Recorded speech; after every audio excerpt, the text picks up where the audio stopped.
안녕하세요. 잡시광입니다. 최근 일본이 실체도 없는 전투기를 수출하겠다며 공상 허언증 증세를 보이고 있어 이를 잘하는 방산업계 관계자들로부터 황당하다는 반응이 쏟아져 나오고 있다고 합니다. 떡줄 사람은 생각도 안 하는데 김칫국부터 마시는 격이라 일본 의행태에 코웃음을 치고 있는데요. 그러면서 뒤에서는 한국에게 FA-50을 달라고 매달리며 읍소하고 있어 안타까운 상황이 연출되고 있습니다. 이런 가운데 최근 국내 방산업계에서 FA-50 업그레이드 소식이 전해지자 일본이 또다시 깜짝 놀랐다고 하는데 일본의 반응에 대해 자세히 알아보겠습니다. 최근 방산업계에 일본이 영국, 이탈리아와 공동 개발하는 차세대 전투기의 수출 대상국을 확정했다는 소식이 전해졌습니다. 유엔 헌장에 따라 이전 협정을 맺은 15개국의 수출을 허용하기 위해 법을 개정하겠다고 밝힌 건데 일본 내에 있는 전투기 수출에 신중한 입장을 반영해 수출 대상국에 제한을 두겠다는 겁니다. 일본이 유엔 헌장에 따른 장비 이전 협정을 맺은 나라는 미국, 영국, 프랑스, 독일, 이탈리아, 스웨덴, 호주 등 15개국으로 이들 국가에게만 영국, 이탈리아와 공동 개발하는 차세대 전투기를 판매할 수 있다는 겁니다. 눈여겨봐야 할 점은 여기에 대한민국은 빠져있다는 점으로 사실 한국이 포함됐어도 전투기 구매를 하지 않았을 거기 때문에 우리로서는 전혀 개의치 않은 상황입니다. 앞서 일본, 영국, 이탈리아는 일본 항공자위대 F2 전투기, 영국, 이탈리아 유로파이터의 후속 모델이 될 차세대 전투기를 2035년까지 함께 개발하기로 했는데요. 그런데 사실 일본이 설레발을 치고 있는 상황으로 현실은 아직 개발 시작도 안 한 페이퍼 전투기에 불과해 산다는 나라가 전혀 없기 때문입니다. 상황이 이러자 해당 소식을 들은 네티즌들은 일본의 처사가 너무도 황당하다는 반응을 잇따라 내놓았는데요. 네티즌들은 한국만 빠져있다. 호주랑 UAE만 빼면 나머지는 알아서 전투기를 만들어 쓰거나 살 돈이 없는 국가로 결국 빈껍데기다. 우린 이미 스텔스를 만들었다. 일본이 하는 건 공동개발이라 성공할지도 미지수인데다 설사 성공한다고 하더라도 6세대 전투기를 운영할 재정이 있는 국가가 거의 없다. 일본 신형 전투기 사업은 조별과제다. 우리는 그냥 우리 갈 길만 가면 된다. 아직 페이퍼 전투기 개발 계획만 가지고 판매를 한다고 설레발을 치는지 이해할 수 없다.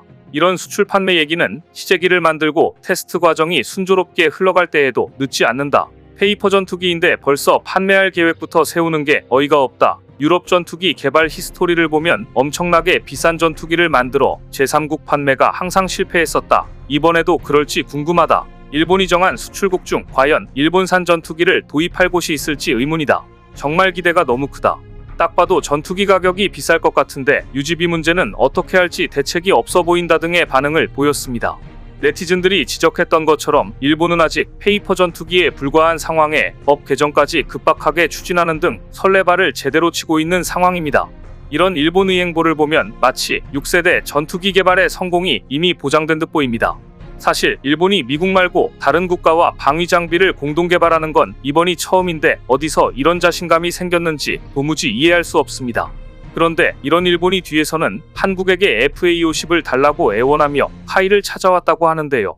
실제로 최근 일본이 한국의 FA-50에 눈독을 들이기 시작한 건데 단순한 관심을 넘어 일본 방위성 간부들까지 우리 방산 관계자들과 접촉했다는 소식이 전해졌습니다. 사실 일본 방위성 간부들은 작년부터 FA-50에 군침을 흘리며 눈여겨봤었습니다. 그런데 결국 싱가포르 에어쇼 직전에 우리 방산 관계자들을 만나 FA-50에 대한 정보와 세세한 스펙을 요청하는 등 이미 카이의 실무진들과 두 차례나 미팅을 가졌다는 사실이 뒤늦게 밝혀졌습니다. 이러한 사실은 일본이 차기 고등운전기 사업에 FA-50을 고려하고 있다는 점을 방증하는 것으로 FA-50에 관심을 두고 있는 게 예사로운 일이 아니라는 것입니다. 그것도 그럴 것이 일본이 한국의 경공격기에 관심을 보이며 우리 방산 관계자를 직접 만나고 싶다고 러브콜을 보내온 건 이번이 처음 있는 일이라 전 세계 방산업계에서 엄청난 시선이 쏠렸었습니다. 사실 일본은 그동안 지금까지 고등훈련기 교체 사업을 하면서 이탈리아의 M346을 주요 후보에 올려놓고 있었기 때문입니다. 그런데 갑자기 폴란드를 필두로 한국의 FA-50이 유럽 시장은 물론 동남아 시장에서 주문이 엄청나게 폭주하자 자연스레 일본도 FA-50에 관심을 가지게 된 겁니다. 그동안 다른 선택지 없이 이탈리아의 M346만 도입 후보로 점찍어뒀었지만 FA-50에 대한 러브콜이 상상 이상으로 넘쳐나자 일본 내부에서도 긴장을 타며 자신들도 대세를 따라야 하는 것 아니냐는 의견이 나왔다고 합니다.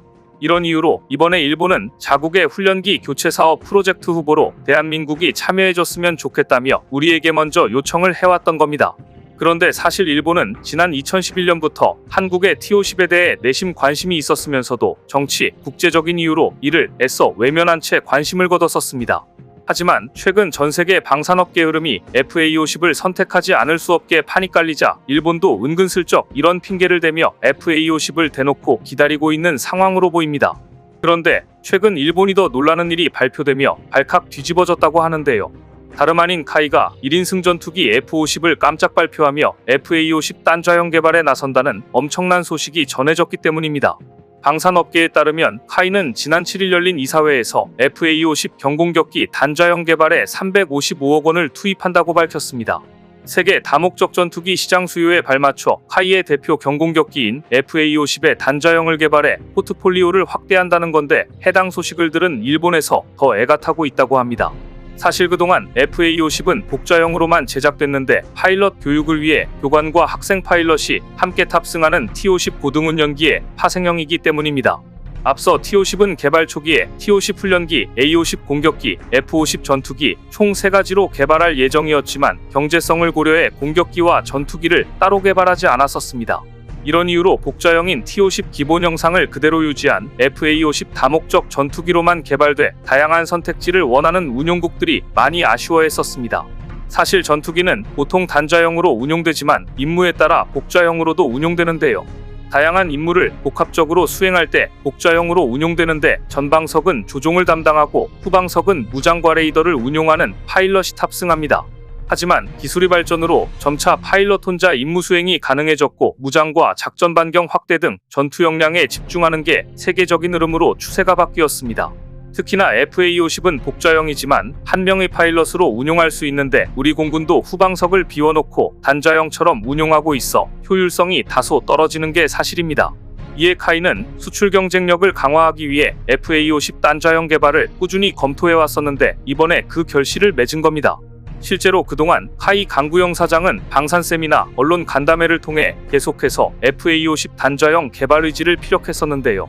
방산업계에 따르면 FA-50 단자형 개발은 그동안 여러 차례 논의된 연료 탱크를 후방석에 추가 장착해 항속거리를 늘리는 방안이 유력해 보입니다. 카이 관계자는 기존 운용국을 중심으로 단자형에 대한 수요가 꾸준히 확인되고 있다며 450여대로 예상되는 단자형 시장에서 50% 이상의 점유율을 달성한다면 최대 300대 이상 수출할 수 있을 것이라고 말했습니다. 지금도 FA-50은 전 세계에 무려 138대가 수출됐고 우리나라를 비롯한 5개국에서 운용하고 있는데 앞으로 단자형 개발이 완료된다면 수출이 더욱더 폭발적으로 늘어날 것으로 보이는데요. 그런데 또 일본이 FA-50이 1인승 전투기로 재탄생할 거란 소식에 깜짝 놀라며 소스라치고 있다고 합니다. 반응이 어느 정도냐면 전 세계 25개국에서 1700여 대를 운용하고 있는 F5의 자리를 FA-50이 이어받을 거라는 이야기가 나올 정도라고 하는데요. 실제로 최근 일본의 한 군사 전문 블로그는 단자형 FA-50 개발 소식을 심도 있게 조명하는 등 이 소식을 들은 일본 밀떡들의 반응도 심상치 않은 기운이 감지됐습니다.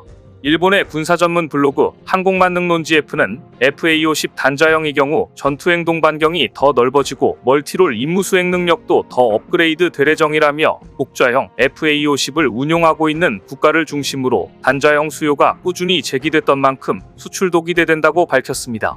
그러면서 FA-50 단자형은 공대공, 공대지 임무를 수행할 수 있는 임무활동 범위가 더 넓어지는 건 물론 여러 가지 옵션이 추가되면서 FA-50 단자형 구매를 희망하는 고객들의 요구사항을 반영할 것으로 보인다고 덧붙였습니다.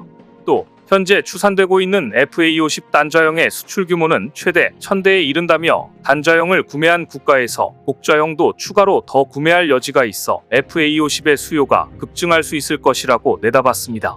이에 대해 일본 밀떡들은 F-16을 구입하지 못하는 국가에게 FA-50 단자형은 매력적인 선택지가 될 것이다. 한국의 경우 구매국의 요구사항을 충분히 만족시키기 때문에 단자형 개발에 기대가 크다. 일본도 한국의 이런 점을 배워야 한다 등의 긍정적인 반응을 보였습니다. 일본에서도 내심 FA-50 단자형이 빨리 개발되길 바라고 있는 것 같은데요. 어찌됐든 FA-50 단자형 개발을 공식적으로 밝힌 만큼 그동안 논의만 계속되어 왔던 단자형 프로젝트를 본격 착수하는 일만 남았는데요. FA-50 단자형이 등장하게 되면 전세계 전투기 시장의 판도는 완전히 뒤집어질 것으로 보입니다. 오늘 준비한 소식은 여기까지입니다. 댓글을 통한 여러분들의 많은 의견 기다리겠습니다.